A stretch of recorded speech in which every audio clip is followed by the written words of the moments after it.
So we're talking about how the body uses insulin, how the body burns fat. Can you talk about some of the mental health and psychological benefits of starting to do these fasts? Yeah, so there's a couple of things that happen. You have to remember that your brain has two major fuel sources. One is glucose and the other is ketones. You only make ketones by burning fat. And some people like to make ketones by keeping their, carbohydrate low. That's not a recommendation that I like, really low. I don't really recommend that. I recommend you get ketones through fasting. So the brain needs 50% glucose, 50% ketones. So if I never go 8 hours without food, I'm only giving my brain glucose. I'm never giving it ketones. So it's missing half of its fuel source. Now, if I'm over 40, we know based off research is that my brain isn't as sensitive to glucose. This is why we call it Alzheimer's type 3 diabetes, because the brain doesn't know how to use glucose when estrogen starts to go down. So what you need to learn how to do is figure out how to get a ketone. And if you can make these ketones by 15 hours every day, if you want to go longer, and you juice your brain up with ketones so that you give it its other preferred fuel source. So that's so huge for people to understand, because nobody ever taught us. It was always eat so your brain feels better, eat so you have energy. But if you actually understand what a ketone is and how powerful it is and how easy it is to get and that it's free, you will start to see, and you burn fat. So you're burning fat and you're powering up your brain. Like, who doesn't want that? And how do people feel when they start burning ketones? Does it impact depression, anxiety, or other mood disorders? Yeah. So ketones will, when they start to show up, they stimulate a whole host of neurotransmitters. The biggest neurotransmitter that it will stimulate is GABA. And GABA is the neurotransmitter that calms us. So most people think, now it might seem like in the beginning when you're going without food, you might feel a little like, oh, I'm going to go a little nutso. But if you start to train pretty quickly, you'll see that you hit that 15-hour mark, you don't have hunger, and you actually strangely feel calm and clear and focused. So the first thing it does is it brings that GABA system up to be able to relax the brain. Second thing that it does is when ketones go up, it stimulates dopamine, it stimulates serotonin, it will stimulate oxytocin. It creates a whole neurochemical reaction in your body that delivers these powerful molecules to your brain that keep you happy, keep you focused, keep you connected to people. That all comes from a ketone. Obviously, what I'm about to ask is so variable depending on the individual, but is there an average at which you've seen in your community that people start to acclimatize and feel okay getting to that place of that 15 hours? Yeah, so the best way that we recommend you do this process is very much like what I just said, where you just start pushing your breakfast back and you hit a point at night where you're like, I won't eat after 8. I won't eat after 7. So this means no alcohol. This means like you're not the little piece of chocolate. Like, you don't want your glucose to go up.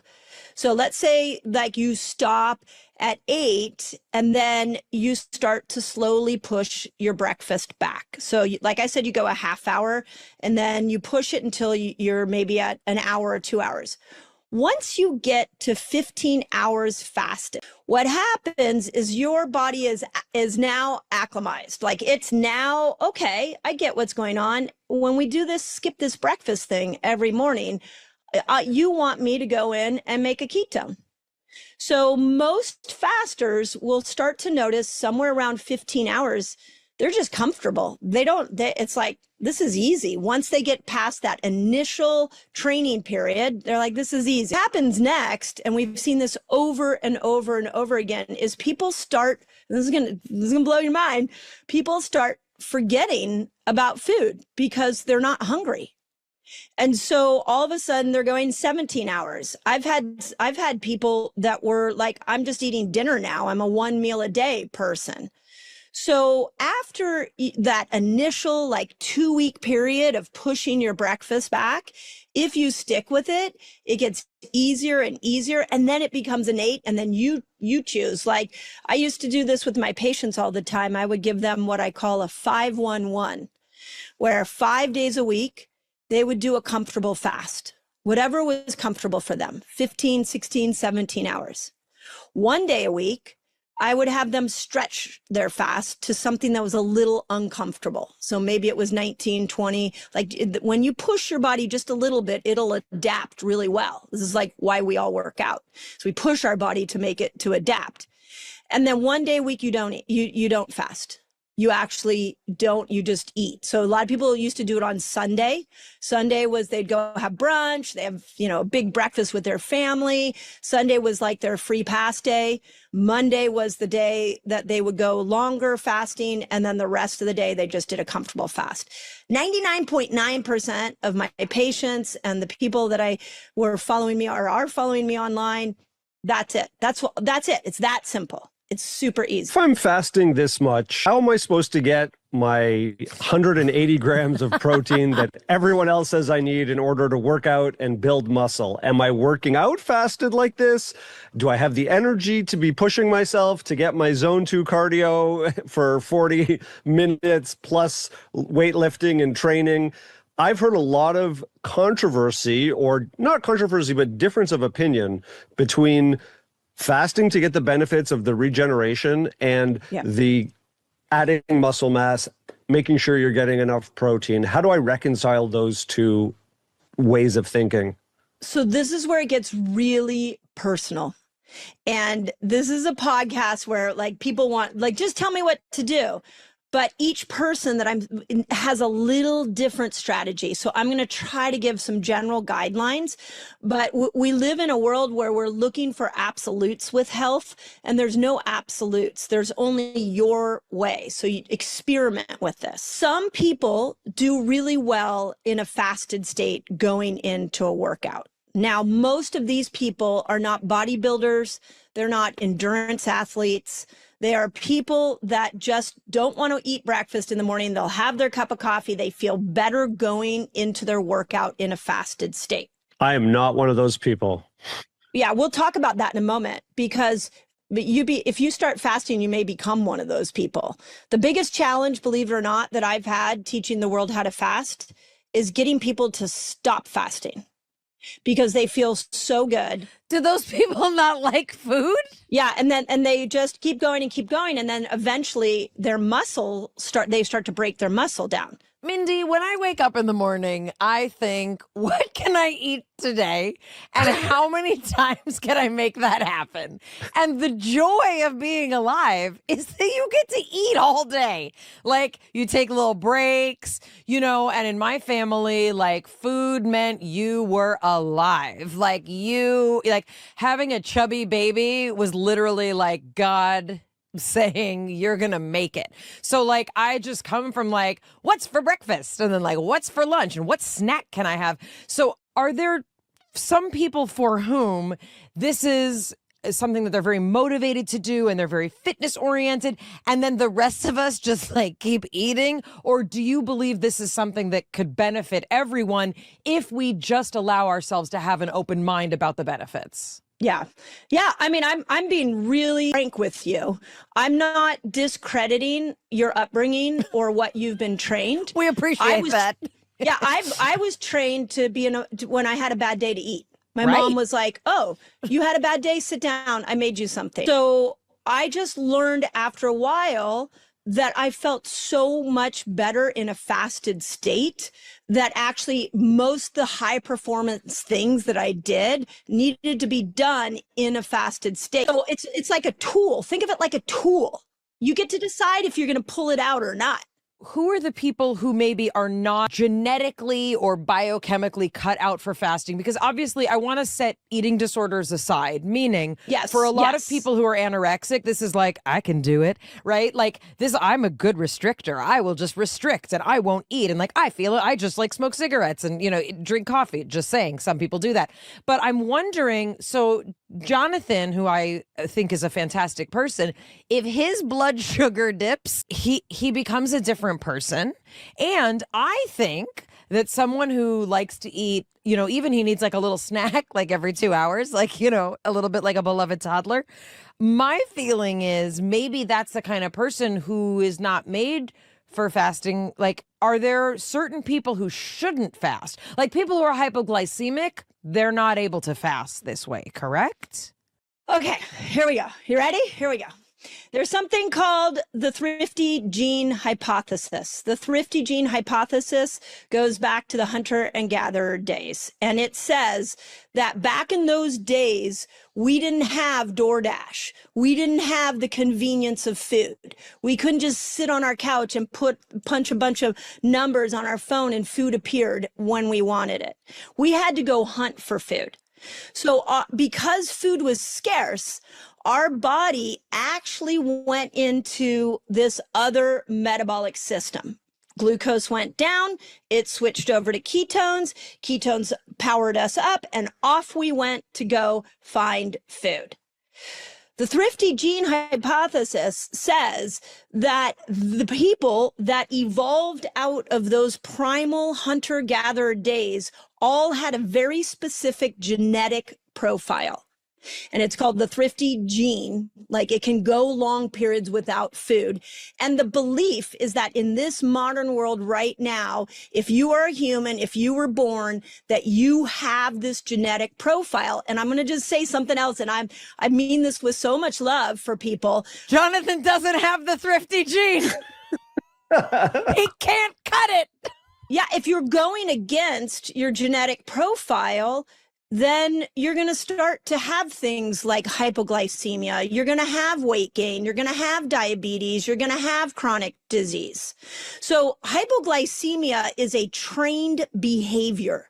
You ate a certain amount of food, a certain type of food. You trained your system so that every hour food was coming. So it never had to go over here. So that makes perfect sense, Jonathan, that you would be like, oh my God, I'm going to kill somebody because you never trained your body to do what it's meant to do. I'm going to say something that reaffirms what you're talking about. It used to be that when I would wake up in the morning, like I needed something like within minutes. And I actually trained my body very intensely to push that. Now, I by no means am a 15, 17 hour type of guy, but it went from like 8 hours to now maybe 10 or 12. And I have seen that it changes. I don't want to brag, but you know who's a good faster?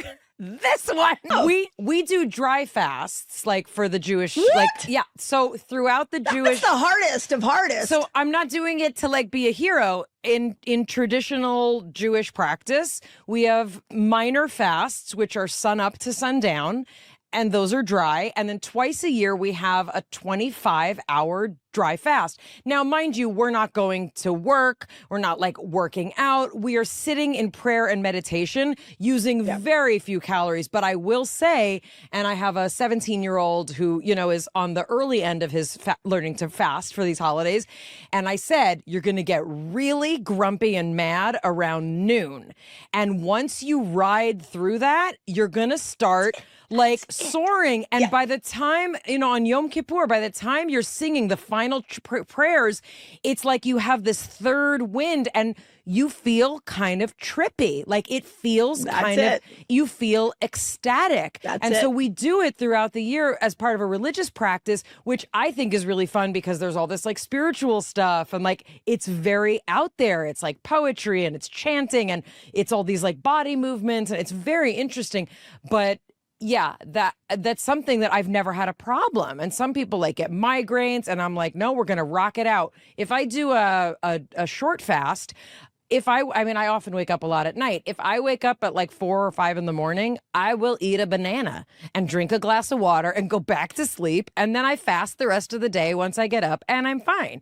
So I believe I have the Thrifty gene. Well, the belief is that we all have it, but that, again, it's a hypothesis. So let's make sure we just point that out. Right. So yeah. Yeah, I mean, so you said something that's really important. You're told your son that there's a point at time you're going to kill somebody. When you first start to learn to fast, there is a point at time where you're like, oh God, no way. Like, this is too much. But if you hang in there, that little window is about an hour, maybe 2 hours, because you're metabolically switching, and now your body gave you ketones. And one of the first things that ketones will do is go up to the brain and turn off hunger. It's like I've watched hundreds of thousands of people go through this process, and the pattern is always the same. And there is always this difficult moment. And if they hang in there, it gets easier. And then it gets so easy, like I said, that we're like having to have discussions about you need to eat. Fasting isn't about, oh, I found this cool tool, I'm just going to fast all the time. Now you need to think about eating. There's a huge protein craze now. Everybody's like, protein, Right. protein, and all the rules were wrong. And you need to be eating so much protein. It's coming out of your ears. What is happening in the 1 or 2 meals that I'm having? Like, how much protein and how much food can I pack in? I mean, like, if you're only eating 1 meal a day, what's happening at that meal? I don't want to know. Well, so remember, 1 meal a day would never be every day. So I just want to say that for the first point. Okay. Second, when we talk about 1 gram of protein for every pound of body weight, this is a target, not an obsession. And I have seen people do 1 gram of protein for every pound of body weight and gain weight. This is a recommendation based off of many different science studies, but you now have to go and try it on yourself and see if that works. It's called N of 1. Now, most people in my community will end up having 2 meals and several snacks within what we call their eating window. So one of the most famous studies ever done on fasting is what they call 16-8. 16 hours of fasting, 8-hour window of eating. So depending on what you're shooting for, if you're shooting for 150 grams of protein, that is not that hard to get in 8 hours. If you're snacking, if you're doing 2 meals, it's how we choose our protein. Are you choosing high quality protein? For me, when I go to make a meal, I start with the protein first. What is the protein I want to cook? What is it I want to eat? And then I build the meal around the protein. So I agree, protein is really, really important. But in an 8-hour window, try it. It's not that hard to get 1 gram of protein for every pound of body weight you want to be, by the way. It's your ideal body weight. 20 grams an hour. Think of it like that. A couple beef sticks, like you get some hard-boiled eggs, make a protein shake. Some people will put protein in their coffee in the morning. Just take a scoop of protein powder and put it in your coffee in the morning. So you can get really creative. And, people who haven't fasted before, it seems like mind blowing. But once you start to fast and you feel how good you feel, it's not that hard. It's just intentional. And we haven't trained ourselves to be intentional. We go off our taste buds. What does my taste buds want me to eat? As opposed to, hey, I need to make sure I get protein first. Can you explain a little bit about the mechanism about how fasting starts to repair the body to overcome some of the chronic diseases that